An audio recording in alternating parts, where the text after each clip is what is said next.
Kamusta sa inyong lahat? Ngayon, titingnan natin ang ilang mga sipi mula sa Biblia. Sige, simulan na natin.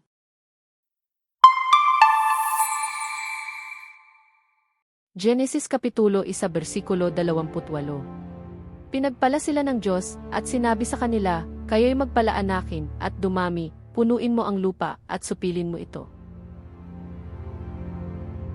Salmo Kapitulo 24 versikulo 1. Ang lupa ay sa Panginoon, at lahat ng naririto, ang mundo, at lahat ng naninirahan dito. Kawikaan Kapitulo 3 versikulo 9. Parangalan mo ang Panginoon ng iyong kayamanan, ng mga unang bunga, ng lahat ng iyong pananim.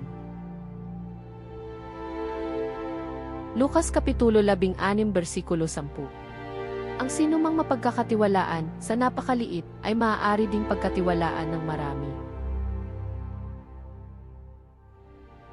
Unang liham sa Korinto Kapitulo 4 versikulo 2. Ngayon ay kinakailangan na ang mga nabigyan ng tiwala ay dapat patunayang tapat. Unang liham kay Pedro Kapitulo 4 versikulo 10.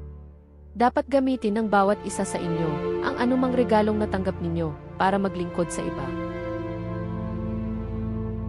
Kolosas Kapitulo 3 versikulo 23. Ano man ang inyong gawin, gawin ninyo ng buong puso, na parang gumagawa para sa Panginoon, hindi para sa mga Panginoon ng tao.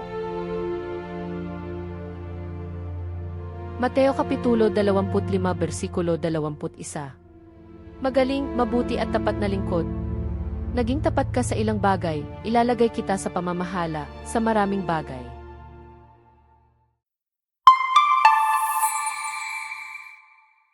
Naway mapuno ang iyong araw ng kagalakan, kapayapaan, at hindi mabilang na mga pagpapala.